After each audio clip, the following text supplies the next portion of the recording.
বগুড়ার আদমদিঘিতে চলন্ত ট্রেনের দরজার বাহির থেকে ঝুলিয়ে ফেলে দেওয়া হয় এক ব্যক্তিকে। তিনি ট্রেনের নিচে পড়লেও প্রাণে বেঁচে যান। এরপর মুহূর্তেই ৩৫ সেকেন্ডের একটি ভিডিও সামাজিক যোগাযোগ মাধ্যমে ছড়িয়ে পড়ে। খোঁজ নিয়ে জানা গেছে ঘটনাটি ঘটেছে রোববার বেলা ১টার দিকে বগুড়ার আদমদিঘি উপজেলার নসরতপুর রেল স্টেশন এলাকায়। ভুক্তভোগী ওই ব্যক্তির নাম মতিউর রহমান। তিনি নওগাঁর রানীনগর উপজেলার পারাইল গ্রামের বাসিন্দা। বর্তমানে তিনি গুরুতর আহত অবস্থায় বগুড়ার একটি ক্লিনিকে চিকিৎসাধীন। ছড়িয়ে পড়া ওই ভিডিওতে মতিউরকে চোর এবং ছিনতাইকারী বলে দাবি করা হয়।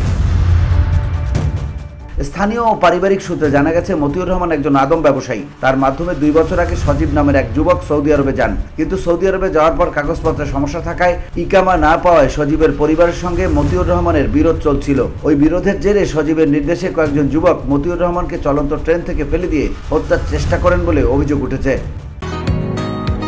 বসুন্ধরা, উত্তরা, বনশ্রী, কুড়িল ও বাড্ডা সহ রাজধানীর বিভিন্ন স্থানে অভিজাত ও অত্যাধুনিক মানের ফ্ল্যাট কেনার এক নির্ভরযোগ্য প্রতিষ্ঠান প্লেজেন্ট প্রপার্টিজ লিমিটেড। তাই আপনার স্বপ্নের আবাসনের জন্য আজই যোগাযোগ করুন। Pleasant properties limited, where destiny matches eventually.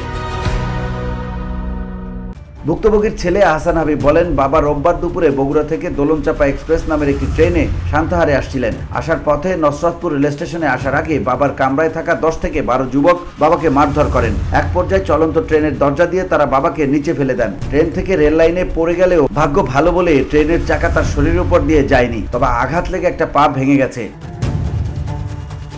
VOD Bangla news desk.